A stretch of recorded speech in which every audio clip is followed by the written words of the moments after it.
Welcome back to another episode of Making the Leap. We are so glad to have you guys with us today. We've got a great interview coming your way today. This is a deep dive today on the subject of homeschooling, something that we've heard a lot about from those of you who listen to this and already homeschool. Some of you have been curious about either making a leap to private Christian education or maybe homeschooling. I think that this interview will give you one of the greatest, fairest representations of what homeschool is and isn't. A good building block, or jumping off point, I guess would be a better way to say it. A lot of preconceived notions about what homeschooling is, negatives, things you might think you know, things I did not. Just a lot of questions about structurally how it works, how do kids graduate, financial ramifications. Yeah. This, if you've had homeschooling on your heart, I think this is the show. I always will come away from shows like this and think, woulda, shoulda, coulda, that kind of thing. But I do think there's value in knowing your options. We keep advocating for just options, and this is definitely one for you. So please let us know what you think of this one today. Sit back and enjoy our conversation with Tonya Wiley. We are here today with Tonya Wiley, who is a mom, a veteran homeschooling mom is what I would call her. I've been looking forward to this interview for quite some time. It's good that we have a veteran because this is a subject this that is comes one up a we ton. do not know. It's a lot. Homeschooling, since we started this podcast, homeschooling has come up more than any other subject that we feel we probably can't do a credible service to, only because we come from public school. And our daughter is in private Christian education, or what we call kingdom education now. But through doing this, we've talked to so many people that say, well, wait a minute, what about homeschool? It really isn't that we've ever meant to exclude it. It's just that it's a facet of it that we haven't spent a lot of time digging in. And so today, Tonya, we're glad you're here, first of all, to talk about it. And one of the things that like Tonya and I were talking earlier, is that homeschooling is one of those realms where just like anything else, it has its sector, I would say, that focuses on Christian education, that bringing in that kingdom education component. And then there are groups that want none of it. And the whole reason they're doing it is so that they can control everything that is involved in it. So that's another reason that I was excited to have you in here today, because I really do. Well, I mean, I guess before we get into any questions, if I just thought I would ask you some basic questions. You have 6 kids. Yes. And you have homeschooled them all. I have. And you didn't intend to homeschool, is what it kind of sounded like when we were talking, or did you always think you were going to homeschool? My husband and I went to our first homeschool conference when our oldest daughter, Abigail, was 2. Oh, so it was we were a little bit. You were ahead of the game. And we got there and went, I don't think we need to be here yet. Now, if you don't mind my asking, That's what year? Yeah, this was when? Let's see. That was 1995. Okay. So we're getting into, so 95, is still, I say this with love. That's really weird. Yeah, I mean, in 1995, you were a real weirdo. It was an unusual. Actually, did it feel, maybe not to you, but it was really, I grew up in public school. Okay. I had public school teachers. My dad, my future mother-in-law, she was a public school teacher. My brother and I both were public school teachers. So it wasn't that it was different. It was a different path for all of our family. But it was just something God put on our hearts that was like, this is exciting. And so my husband and I were excited about it. When we got there to this conference, we were like, I think we're a little early. Maybe not when she's 2, maybe when she's 4. Truly, I believe that all parents really homeschool, because as a parent, you are training your child, you're training your children. And one of the most important things you're doing is you're training their character, whether they're in Christian education, whether they're in public school, whether they're homeschooled, you really are training them and schooling them. It's just that some of us have jumped in and taken over, the whole ball of wax and said, with the content areas, right? It's just a difference. My great-grandmother was one of the old-fashioned rural one-room schoolhouse teachers. All the farm family kids went to my great-grandmother's schoolhouse. And I know there was nothing insidious or... there was no agenda. Agenda. It was it was truly the reading, the writing, the ABCs. Right. And so I think for a long time, there was really nothing political or necessarily off kilter about it, maybe? Or maybe there always was? I mean, do you think it's always been kind of compromised? Maybe you think it's always been. No wrong answer. I'm just curious. I don't know if I think it always has been. I mean, I have one-room schoolhouse stories in my family also. Okay. And one that saddens me, my dad actually lived out in a very rural area of Kansas, went to a one-room schoolhouse for a short season, but it was a real formative time for him, and a time where he wasn't taught to read. Oh, wow. Because the one-room schoolhouse teacher, there was too much. Okay. And there were, and so it was like, I mean, it affected him emotionally, and, so I think you still, in a one-room schoolhouse, you still had the same things that happen in a classroom setting where kids are pressured, I have to do what they do.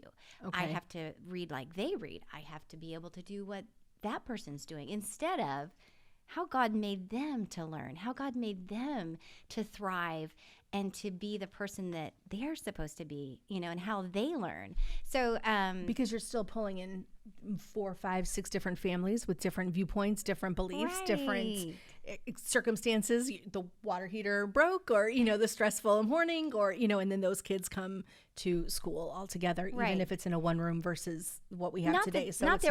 There probably were great things about that setting, and I mean, compared to what we have today in public schools, we'd go back there. Right. Yeah. But again, there's no foolproof when you're talking about multiple. Those were still focused around families, because when did they take off? They did not have school when it was harvest time. Yes. Yep. They did not have school when it was time for families to come together and work together and be together. And, so there was a little different, I think, model there than there is today. So you would say, and I don't mean to put you at odds with anyone today, only because, well, and I mean, sitting here in the room with us, we are two parents who decided to put our daughter in a Christian school. I have heard it said, and I don't take umbrage with it. I understand the criticism of it. Some have said, well, all you've done is trade a public school design for a public school design with a Christian element in it. I've heard that criticism. I don't think that's entirely fair to ours, but no. I do hear it that maybe you could argue from your point of view that kind of, if you want to call it corporate setting for schooling, is fundamentally a problem no matter what's being taught. I think that in my own life and how I encourage others is that you have to press in to the Lord for what His story is for your family, because it is no one else's story, and He's the one that's creating it. And so I think that Christian education is a great option for families who need that and who feel like that is where they're supposed to be. Do I think it is above homeschooling, the choice? I want to see parents take on that challenge of training their kids and, coming alongside and not missing out on the opportunities. And, I tell young homeschoolers, you get to be the one to see the light bulb go on instead of somebody else. Right. I mean, it's such a privilege. Right. And you get to be the one to experience some of their learning that no one else gets to see. And if you miss that, that's an opportunity gone. And so it's that passion for parents to have the opportunities and not miss out that I, say, just give it a try. But again, I have friends who have kids in Christian schools. I have families who I know who have kids in public school. I mean, I really believe that God has a story for each of us, and He's writing it. And if we're listening and following after Him, then it's going to be good. I like the way that you're phrasing that, because I know we've talked about a friend of mine that is really coming to a crossroads point where she has to make a decision with her daughters who, they're upper elementary age, I would say, and they've homeschooled since the beginning. This is interesting. Yeah. We were just talking about this over the weekend. You're going to like this. I can't wait to hear how you're going to answer this. But I think I kind of know now based on what you said. I also want to know if this has ever happened to her. Right. So. Yes. So we'll talk a lot, and she has she's very aware of what is happening in public education. She's been a counselor. She's been a teacher. She's very aware of the problems and the things that are there. Her daughters, who I would say are surrounded by friends who also have a good love for the Lord, a strong love for the Lord. Families have a love for the Lord. They're doing all the best that I think that they can do. They're all in public school, and these two are homeschooled. And again, this friend of mine, she is not she's not easily swayed by a whole lot, but she is now at the point where her daughters are saying, "Mom, we want to go to public school. We want to go. How we old want are to they go." again? I think they're 5th grade and 3rd grade is where I think they are. I'm very bad at remembering those details, but they're young. They're young. I thought they were older. No, and they're heading into middle school, which I would say is no, that's when we decided to eject. Right. The and timing's she's rough. ready to go in, and she knows that. So she was laughing with me, and she said, "So is there a podcast like what you do, but for the opposite, the people that are homeschooling that are going to go into public school?" So yeah, we ask a homeschool pro then, what would you Yes. say to someone who is a say to homeschool her? parent who says, their kids say, "We want out, do we want to go to public school, Mom?" Because here's what she also said to me, and I hear her 100%. She said, "I follow the Bible. When the Bible is telling me, it was giving me clear direction and a clear blueprint on what to do, I follow it."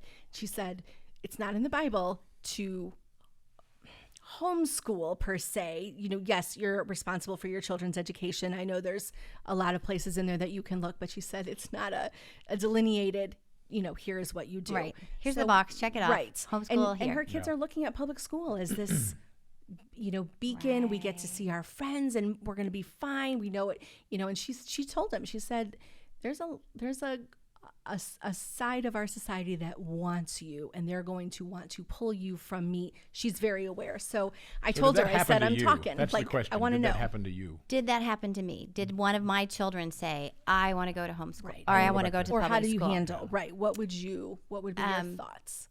In my experience, just for my children, I would say no. That never happened to me. Okay. I would say one of my middle daughters, who was so social, who just loves people and loves to be with people and thrives with people. There was a little bit of that struggle that, how do we get through school day, and how do we get through the things we've got to get done? And, but I find that it's doable to find a way. And so I had to be more intentional about, how can I connect her? What opportunities can she have that's maybe different from one of my other kids who doesn't have that same, urge to just be with people. I would encourage that mom to hang on, that, the grass is always greener on the other side of the fence. I think it is for adults too. It is. It's always. And there's lots of draw there, the friends and the, but I think I would ask that mom, who do you want to train these girls? Who do you want to form them? Because from now until they're 18 are the formative years where they are building what they believe. Even though they have a strong foundation, they are like just, that soft wax, and they're just absorbing, and they are taking and sending them to the public school now in the world that we live in now is a very different thing. And I would be so cautious, because I have seen very strong Christian families, very strong Christian kids go into that middle school year, or even into high school, when you think, they just need all of that high school stuff. Right. And, Right. we can't teach that. Well, I'm here to say you can. So, But I've seen kids really turn from their faith and go through the hardest emotional struggles because of the intensity of that. What's going on there? So what about while go we're ahead. on the subject of social, because that seems to be what it is. That's what that's it where is. I was going to ask some questions. To be perfectly honest, I think the only thing that public school has as its hook, this is what's still the hook for them. Right. We've got the big football games. We've got the splashy proms and homecomings. There's a lot of pomp and pageantry and activities. I really don't think it's mostly academic. It has nothing to do do with think academics. it's all- So kids see a lot of kids doing something they see as fun. Our Right. daughter's going through this. Oh, yeah. She sees the girls in the pretty prom dresses, and she thinks that and so I know I'm not saying she wants to leave school, but no. But we're clearly, gearing up for what I think is going to start. It appeals to her. Struggle. Right. And so how do we, whether you're a homeschooler or a private Christian schooler, I wonder how we overcome that. Well, first of all, you have to decide, am I training my kids to look like the world? Mm-hmm. Am I training them to be, just to be a copycat of what the world is? Mm-hmm. If that's what I want, then I can do that. The other thing is that, especially I can tell from experience of homeschooling world, anything that you think of that your kids could do in public school, I really can say this. Anything as far as academics, as far as social, as far as events, you can do as a homeschooler. It's just, because the homeschooling world has just blossomed and exploded and millions of people are homeschooling, there's so much more opportunity because the creative people are out there doing the things, there are proms, there are football teams, there are, academic teams, there are robotics, you can go the gamut of the opportunities. In fact, I actually warn homeschoolers. You can probably take on you too can much. do too much, and suddenly you're not home. Oh. And the beauty of, homeschoolers, and there's lots of different kinds of ways to homeschool because there are enrichment programs and there are 3-day-a-week programs and there are all kinds of opportunities for homeschoolers that you can do school so much away from home that suddenly you're kind of not homeschooling. So those opportunities are there. So when, a long time ago, when we first started, when it was weird, socialization was always the big thing, big thing. Well, your kids are going to be weird and they're not going to be able to.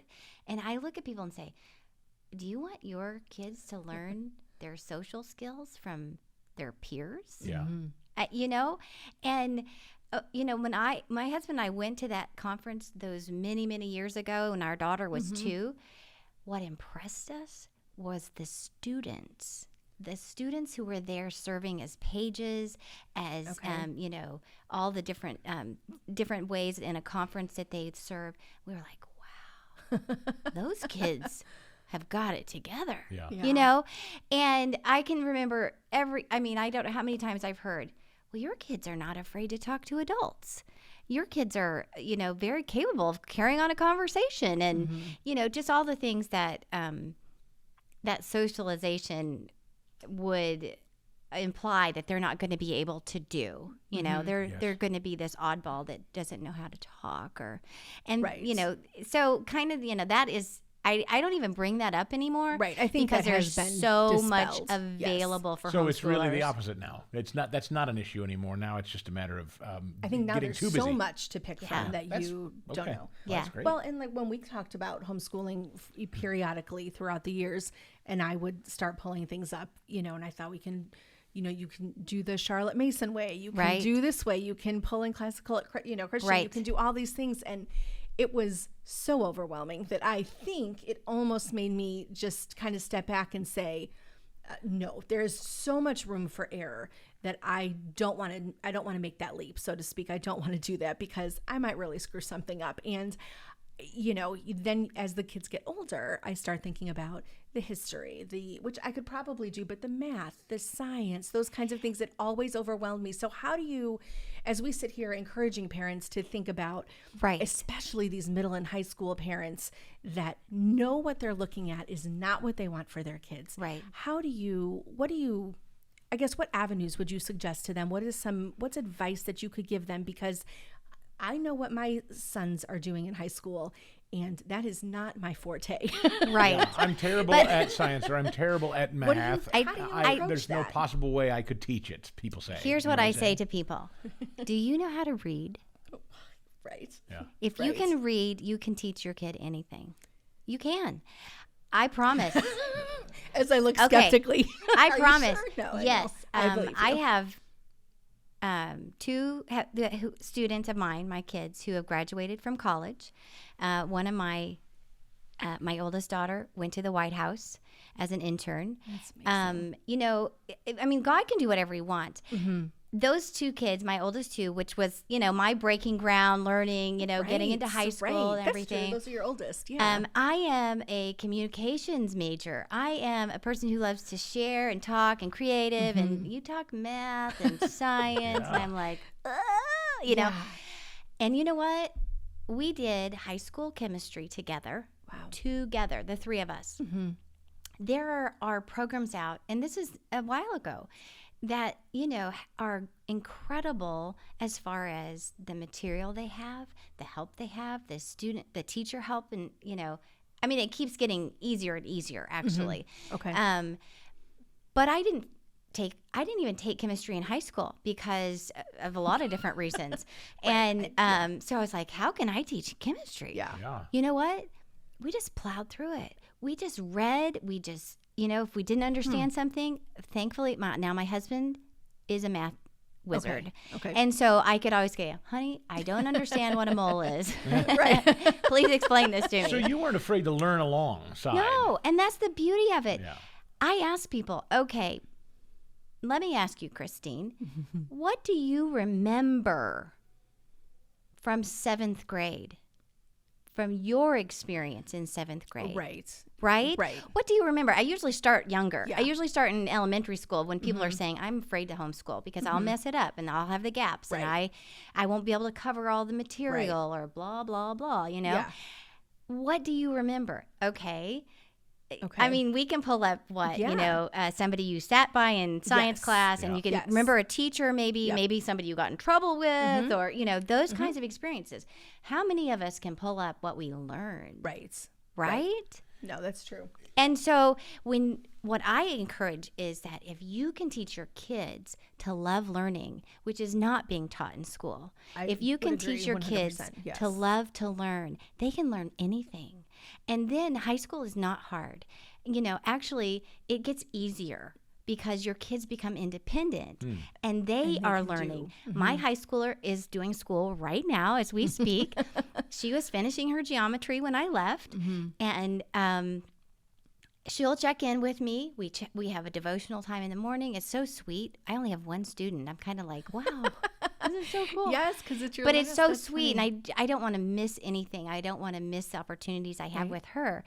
But it gets easier in high school. What do you think they would say if your kids were here? I know you probably hesitate to speak for them, but how do you think they would reflect back, or have you had conversations about it? I actually asked them before I came. Yesterday, I have 3 kids at home right now. Okay. A daughter who is in her 20s who is living at home, just kind of in transition. I have a son who is a freshman in college, and he is commuting right now to university in the area. Okay. And then I have my youngest 15-year-old daughter. And I just said at the dinner table last night, well, I'm going to be on this podcast. So what would you all, what's one of your favorite things, or what would you say about, your homeschool experience? And it's interesting. One of the things that all of them agreed on was one of their favorite things is how we always start.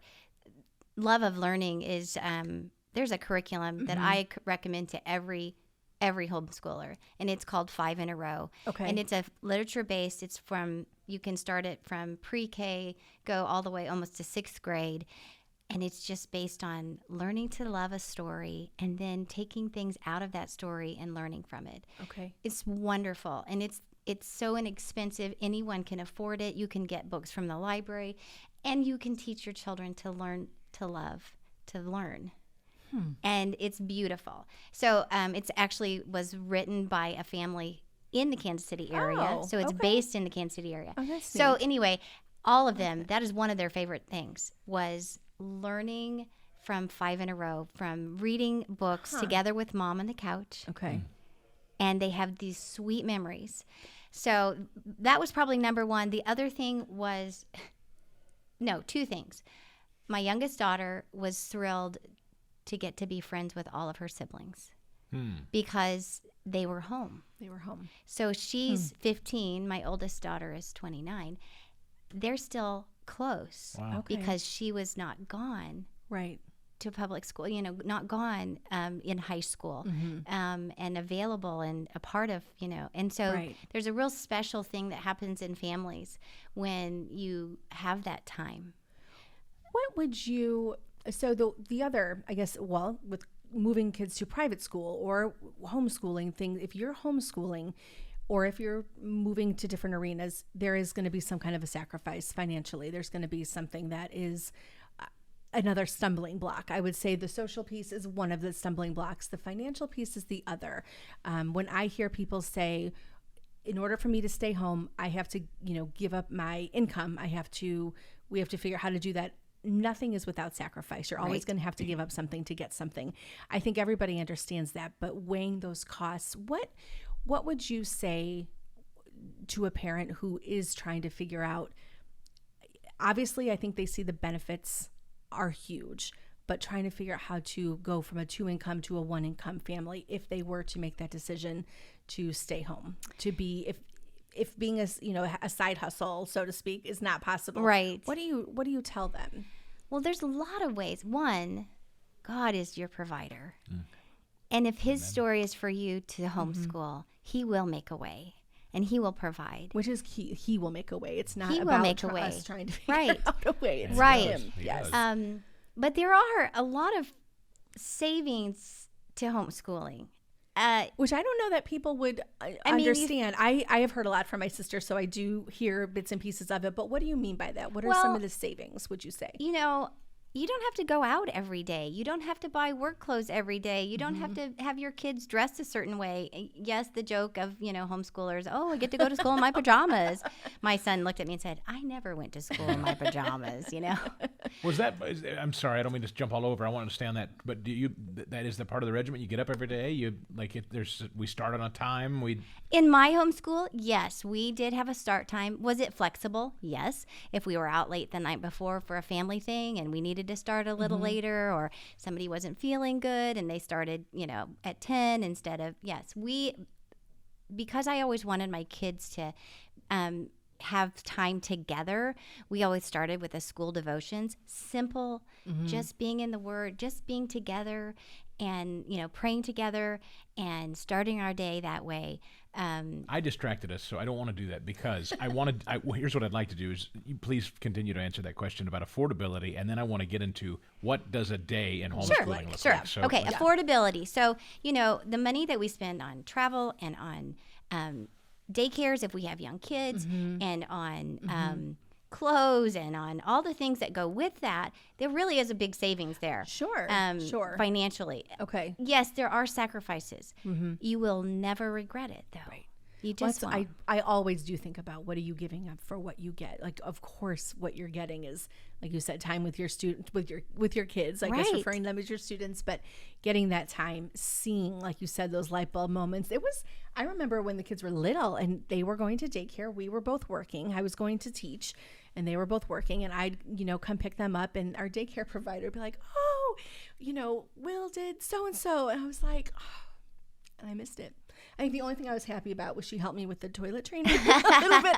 But when he would do something big or he finally figured out, and I thought, I didn't get that. Like I missed that piece. Right. But I can see that. Even when we were younger and the kids were very little, when we had our third, it wasn't homeschooling, but we had concluded mathematically what sense did it make? It did not make sense. It was basically just handing her paycheck over Straight to up. a babysitter. So for us, it was odd that you even became a stay-at-home mom in our circle of friends at that time. Yes. There were a lot of raised eyebrows just to do that. She left teaching to be a stay-at-home mom. I mean, to be a homeschooler was the next level. But anyway, so talk to me about the day, because I think a lot of people wonder, about the pajama thing. But you have multiple kids in a home. Multiple ages. Of varying ages.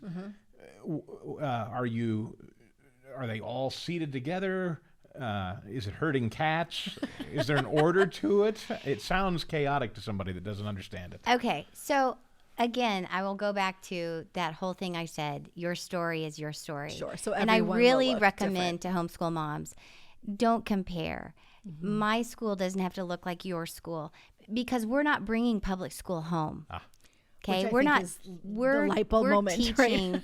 We're teaching love of learning. We're not trying to be a public school. You're not trying to do reading from 9:15 to 10:40. Right. Yet, switching it up. God gives us all different bents, and some of us have a bent that I want to have an organized school day, where somebody else is like, okay, get your schoolwork done when you want. So it really is a different flavor for different people.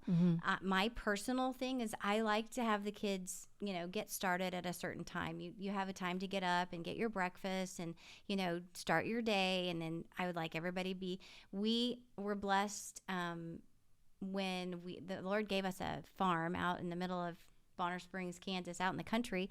And so we rebuilt this old farmhouse. The biggest room in our house was our schoolroom because that's what I wanted. I wanted a big schoolroom. And so it's off the kitchen. And so it's kind of like right there in the main living area. And we did have desks.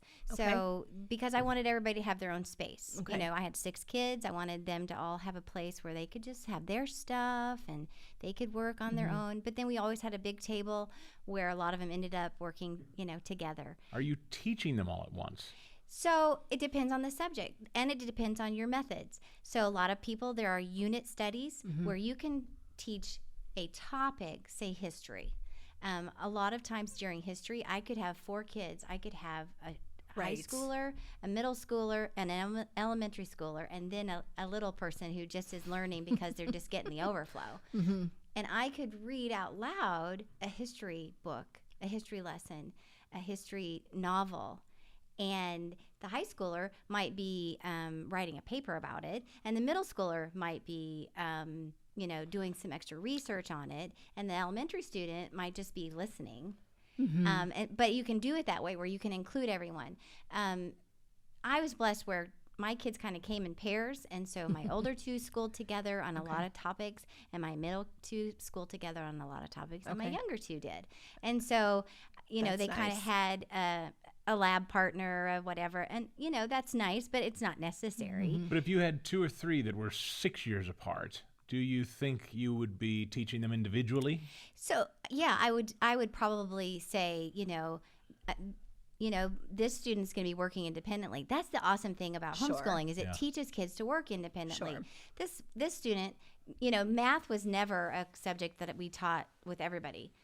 Each student is learning math differently. So everybody had their own math. So this student could be working on math where I was working on teaching reading to this student. Or, this student would be, working on science, like whatever. And maybe a couple kids wouldn't join because it's a fun experiment and they wanted to do it. Or, so those kinds of things. But reading and math, and, their writing assignments, those were all pretty individualized for me. And then, like history, which is much more kind of a big picture, and you can really pull in everybody at different ages, was more like that. But, one of the number one things that parents can do to teach their children is to read to them. Right. Even if they're in a Christian school setting or public school setting, if you will read to your kids from the time they're little until they're gone. I have kids who will still sit down with me who are out of school if I'm reading out loud. They want to hear the story. They want to be a part of the novel, the C.S. Lewis or the whatever it is. And it's a beautiful way to have family time, and it's a kind of a lost art. I think that's a tougher thing. It would be very tough for me to, Can you see the boys sitting down? No, you wouldn't do that. You wouldn't do that. But I think you would have if you'd stayed with it. I think if I had started that way, would have. But you might be surprised if you found, and so with boys, if you found something they were interested in, and you said, "Hey, get some Legos or get some something that you want to do, and while you're doing that, I'm going to read to you." Right. And you just pull them in that way, and suddenly they're like, "Wait, can you read a little bit more? Okay, what's going to happen?" So, but reading to kids is a way to teach them that they don't even know they're learning. So let's ask the socialization thing. Did your kids know kids outside of your own kids? Yes. And how did they meet them, if so? Only because I know people ask. Right, they're gonna wonder. So, we, of course, we had a church family where they had friends in church and things like that. But as my oldest kids were, when they were probably first, second grade, somewhere in there, I got together with 4 other moms, and we said, "Hey, let's do a little co-op. Let's just do this little, where we meet like twice a month, and we do some fun things. We do fun classes. We do a Christmas party. We do, and some of my kids are still friends with those kids that we started with those years and years and years ago. That's great. And I'll bet social media has made that a lot easier now than it was even back when you were first trying to find these co-ops, right? Yes. Because now people are on Facebook. Right. People are connected. Yes. And there are so many connections. Again, Almost maybe too many, right? So many ways to get connected.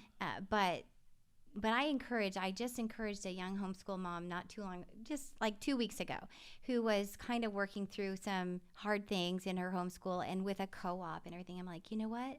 Keep it simple. And, find 2 or 3 people who are like-minded and who want their kids to have friendships, and you work on that, and when you talk about socialization, I just kind of laugh because, who do you want teaching your kids how to socialize? What I loved about the co-op experience when it was mom run, because there are co-ops who have 200 kids in them, and they pay teachers, and it's kind of that, it's this big, which is great if that works for you and that's what you want to do. But there's a beauty in when moms are together and they're linking arms and they're encouraging each other. And then when there's lunchtime and all the kids are playing and the moms are around and it's chaos and everything, and they're just, everybody's enjoying everybody, but there's a scuffle, guess what? You're right there to teach your child, oh, this is how we ask forgiveness. This is how we treat another person. Oh, this person was not included. How do we go around and reach that, child who felt left out? And you're training them in socialization. You're training them in those areas where instead of going off to school where they just, well, this is the way it's, this is, that kid took my lunch money. Well, they're going to do it again. How about, I have 1,000 more. I don't know how much time we have, but and here's another one. How do you know that you've done a good job teaching the kids? Is there a test? Is there an exit exam? Is there how do you know? And I know there's different, it's also different state to state. Like that is one thing. There are requirements throughout different portfolios here, and there's, And if I were going to just say up and pull my kid out of school and start homeschooling him or her, what do I need to consider from a legal perspective and a certification perspective? Okay. So my number one thing, as far as how do I know if I taught them well, is what's their character like? That's my most important thing. For you, right, for me. Exactly. I think that's what's their character separating like? State, how did you teach them, versus parent, how do you know? Now, I think that's a big deal. Now, there are all kinds of assessments, and we've done some testing through the years just for fun to kind of give our kids a testing experience. Okay. Like the Stanford Achievement Test or the Iowa Basics or things like that the public schools do. They're available. There are groups that will have them available for homeschoolers. You can do them and just kind of see where your kids are if you want. The problem with those are typically tests that are being taught to. So they don't really test necessarily your knowledge of your student. We did it to kind of give our kids a testing experience instead of coming Let me up see with how much you know versus just experiencing what our kids would go and have so much fun. Which is hilarious and not what kids normally do for testing. Oh, I met this person and that little social girl I was telling you about of mine probably was she's like, oh, I met this friend. And how funny. That's great. So it was like, it was just an experience. But obviously there are tests out there, as far as graduation, there's the ACT, the SAT. Now the newer, more classical training, the CLT. I don't know if you all have heard of that test. It's very up and coming where a lot of Christian colleges are leaning towards it. It's more of a classical learning instead of just the tests, the core curriculum, that kind of thing. So those are available. Again, I take those a little bit. My kids have taken them. I take them with a grain of salt too, because I don't necessarily teach my kids to that curriculum. So our system is set up. My son has a 3.8, and he's applied, and now he's been accepted to MU, and so that whole system, does that apply to homeschool students? It does. So in high school, this is the time of the when I say to people, it's not hard. You just need to find what works for you, and you need to keep records.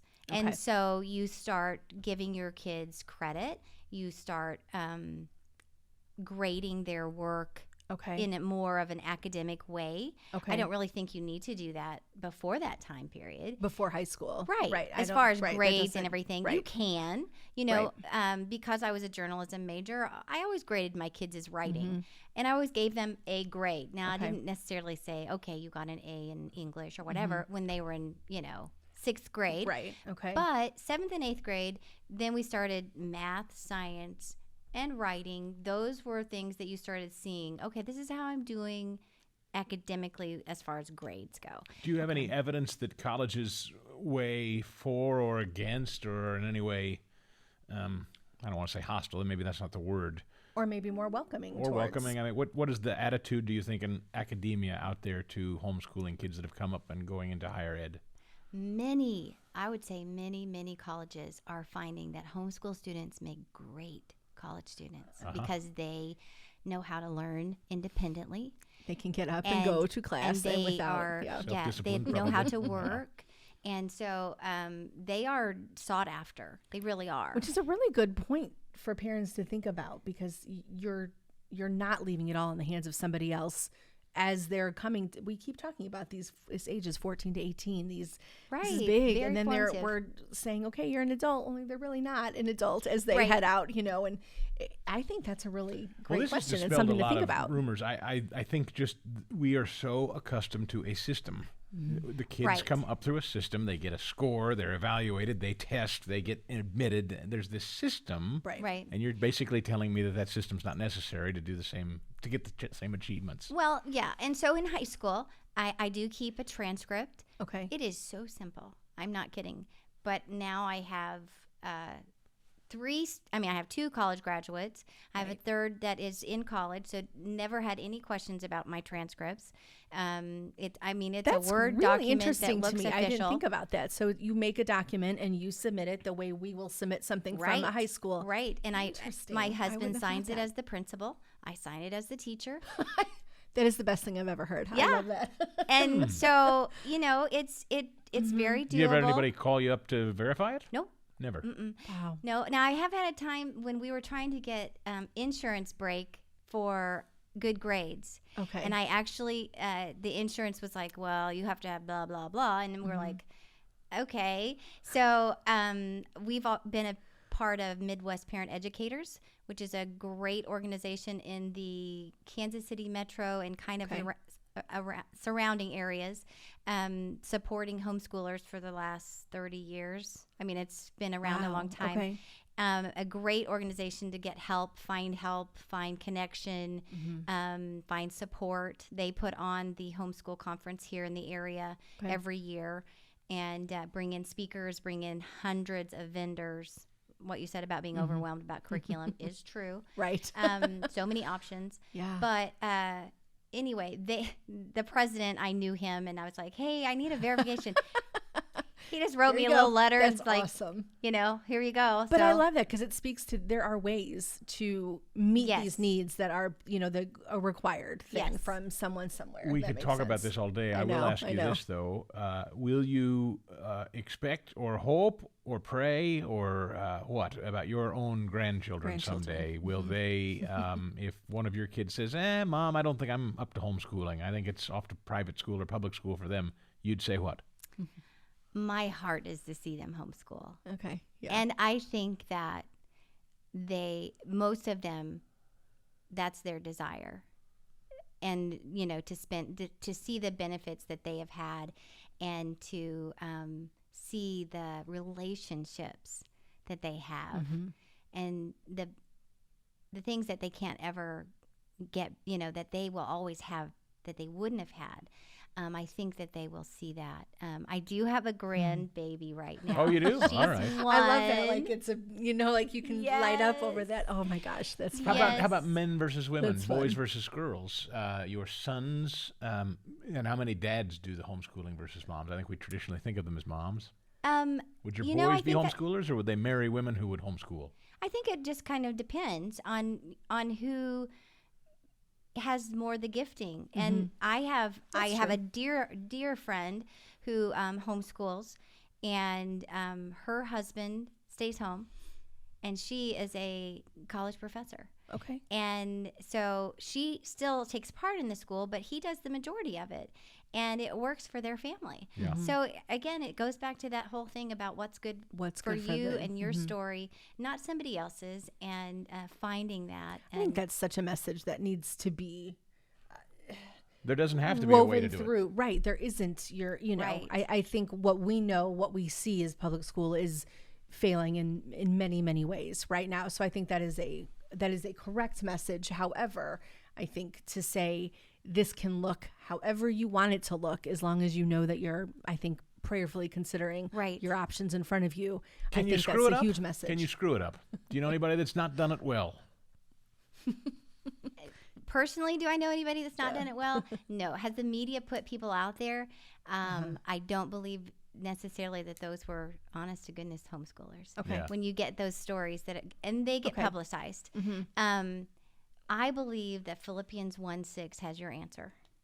And which is? It is. He who began a good work in you will be faithful to complete it. And so I tell young people all the time, they say, oh, I'm going to mess it up. I'm going to mess my kids up. They're going to not know everything, and they're going to have all these gaps. And, God will be faithful to fill the gaps. If you will pursue him, and you will have your family pursue him in what you're doing, he will be faithful to teach your kids everything they need to know. And there are things that I wasn't able to give my kids financially, couldn't do it, or time-wise. We had a big family, and, one couldn't just go do this or that. We had to do, what God put in front of us. And I've always told my kids, the Lord will be faithful. If that is a passion in your heart, he will open the door when the time is right for you. You don't have to feel like you missed out on something, or, you didn't pursue that one dream, as a kid, whatever it is. He will fill the gaps. So I don't think you can miss him up if you will follow him.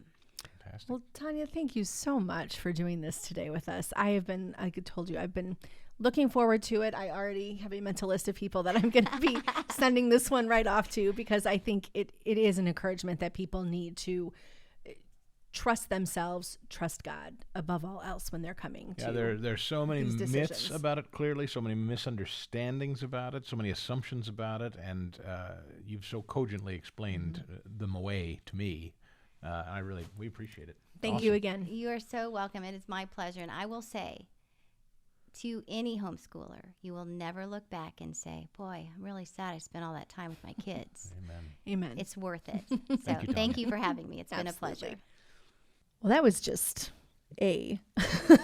some good mind-blowing pieces of advice in there. We probably right? could have done a couple of episodes on this. I could have talked forever. We might. I think having her back. In fact, after the conversation we had with her, we learned about some new elements that help her. Yes, and some people different who homeschool organizations that we may interview in the future, because there's a wealth of much like we found with Christian education. There are so many resources and different ways to do it. There is no one size fits all, and isn't that the running theme? And to work with finding your community, finding the people that can come alongside you, whether they are individuals like Tonya, who's been part of a family doing this forever, or if it's an organization. She mentioned one with us off air that I want to share really quickly, HSLDA, and that's the Homeschool Legal Defense Association. And I wanted to mention that specifically because it is a nationwide organization.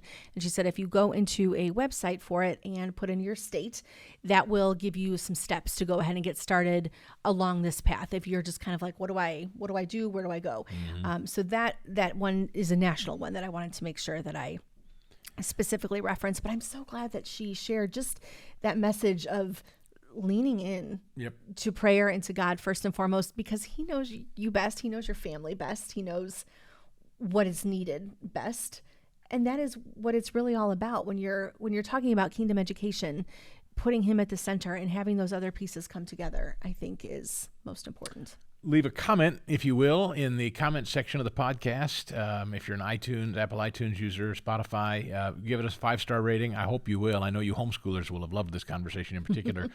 I also really appreciate the fact we've been getting some people suggesting potential future guests. If you're interested in maybe being a guest, or you have a subject matter you think would be of particular interest, there are ways to do that. Yes. So if you can send an email to hello@makingtheleappodcast.com, and then we can send you that information as well.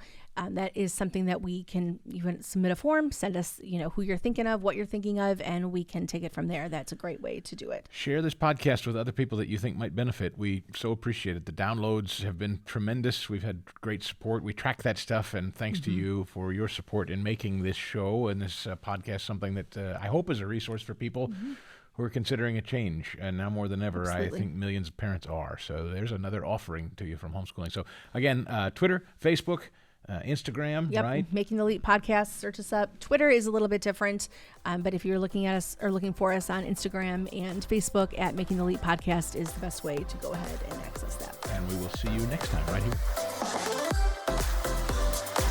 Making the Leap is a podcast presentation courtesy of the Herzog Foundation. Please rate and comment on the show, as well as subscribe so you never miss an episode. And we'll see you next time on Making the Leap.